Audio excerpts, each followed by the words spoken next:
I'm Insomniac, and this is the Invicta Pro Diver Model 6981.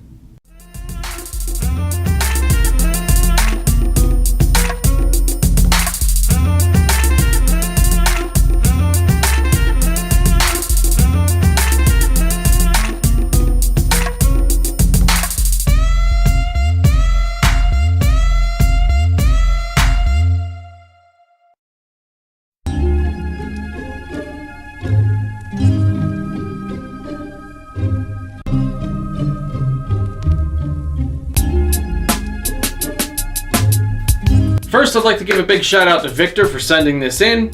Super appreciated. If you have any cool watches you'd like to see reviewed on this channel, email me at shoulditimethis@gmail.com. I'll tell you where to send it. I'll review the watch, send it back. So again, big shout out to Victor for sending this in. Let's dive right into the review. The case on the 6981 is a gold-colored stainless steel case with stainless steel bezel. All of the surfaces are polished, minus the case back and a little bit of brushed finishing on the tops of the lugs. The machining and detail are decent, and the Invicta name is pretty well engraved on one side of the case. On the other side of the case, you have large chrono pushers with a decent soft feel to the push, and a large, easy-to-grip push-pull crown with the Invicta logo nicely engraved into it. It has a screw-down case back with information about the watch kind of embossed onto it, including the series, the model number, where the movement was made, and the case material.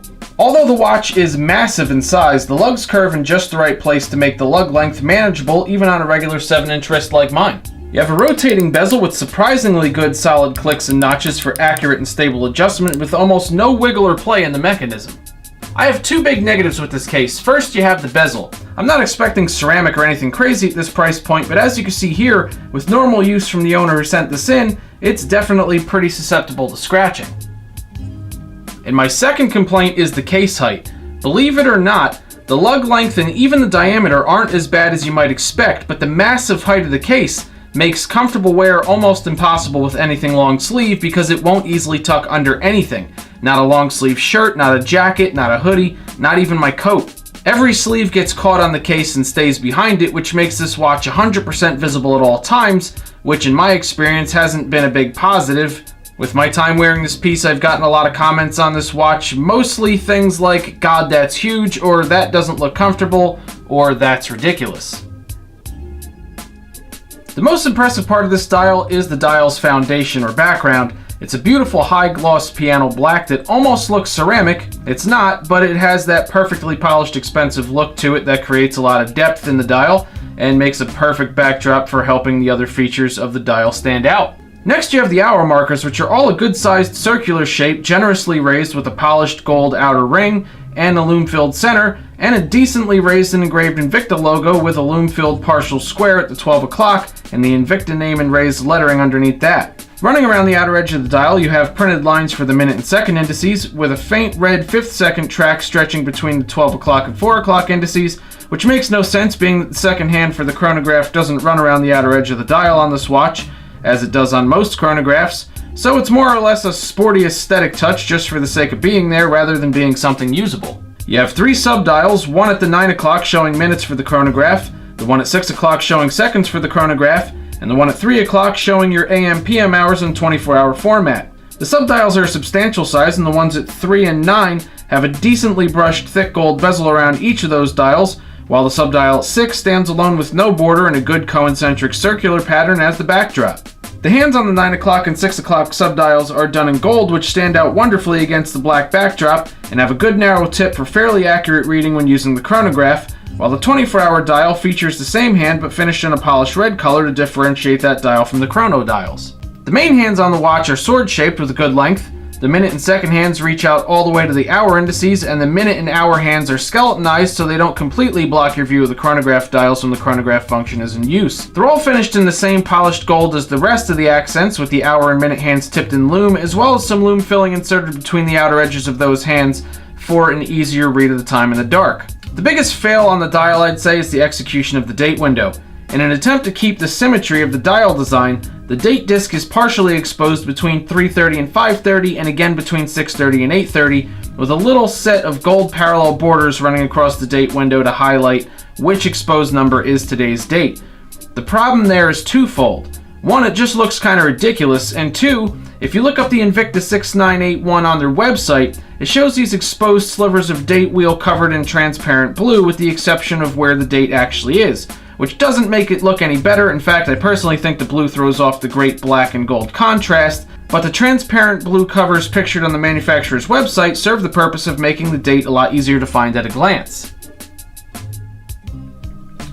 There are 3 usable complications on the 6981. First and most obvious is the chronograph, which looks like a standard usable chronograph, but I've actually found it to be borderline useless. First of all, as opposed to most chronographs, the seconds for the chronograph aren't measured using the large central seconds hand, they're displayed in the subdial at 6 o'clock. I wouldn't mind this if not for the fact that regardless of the main hands being somewhat skeletonized, it's not always easy to read the seconds for the chronograph when the hour hand is between the 5 and 7 position. You have the same issue anytime the minute hand is between the 5 and 7 position. So essentially, the seconds for the chronograph are only easy to read as long as one of those hands isn't covering that subdial.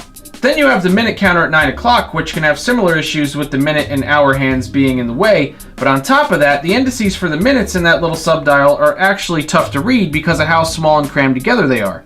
They would have been better off just deleting the gold ring around that dial and enlarging the printed indices for the minutes instead. Next you have the date, which works. It's a simple black numeral on a white disc. The only confusion comes in at a quick glance due to the lack of design planning that I talked about earlier, being that before focusing on the numbers squared off by the little gold lines, you have about 7-ish numbers from the date wheel being shown at any given time. And last you have the 24-hour dial, which is a decent size and has that useful separation with that red hand. It's simple and it works.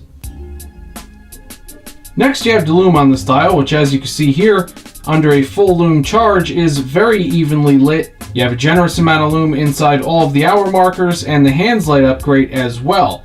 The only issue with this Loom is that unless you charge it purposely, it doesn't last very long. In fact, a couple minutes in and you won't even be able to see the Loom in the dark. And more importantly, a standard light to dark operation, for example walking out of a dark house into a parking lot or getting in your car, something like that, the Loom barely charges with a standard light source. This is with me charging the Loom directly. You can actually see right there on camera as I'm talking, only a few seconds later, the Loom pretty quickly fading. So sadly, in my opinion, without directly charging the Loom, and even so, the fact that it doesn't last very long if you directly charge it, I just don't think this Loom is very good. Despite having a fairly busy dial, time at a glance is actually pretty good on this watch. The white and gold minute and hour hands and the gold second hand have an excellent contrast against the mostly black dial, and the minute and hour markers are large, easy to find, and also have a great contrast with the dial, so the subdials and unnecessary dual date disc slots really don't hinder an easy read of the time.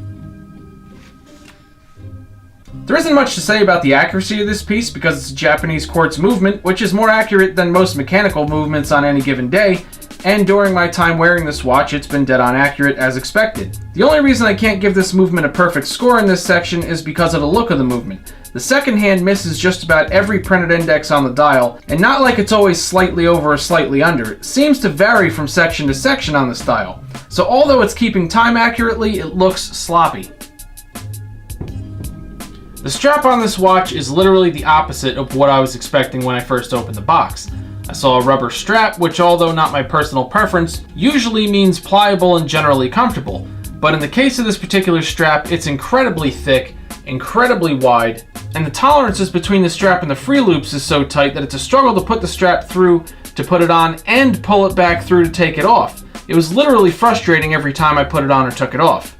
Add to that the fact that for some reason, despite there being plenty of size holes, this strap is either a little bit too big for my 7-inch wrist through one hole, then a little bit too small through the next. It was really uncomfortable to wear.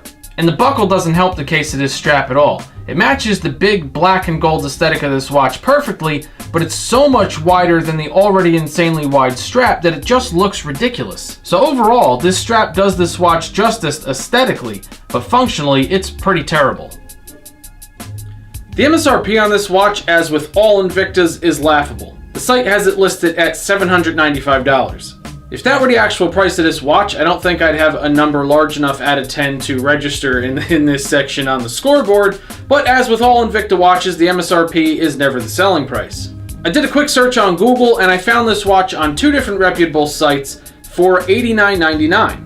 And at that price, if you have a fairly large wrist and or you just appreciate a very large, bold aesthetic, you're getting an accurate and functionally durable watch for under $100. Now with that said, do I think it's a great value at $90? No, but it really comes down to the user.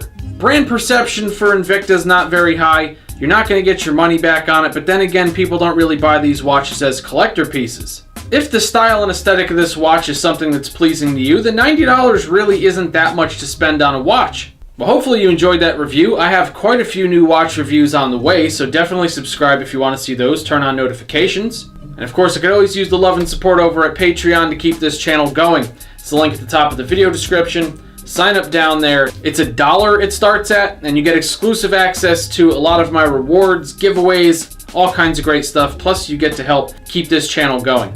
So again, appreciate it. I'll see you all at the next one.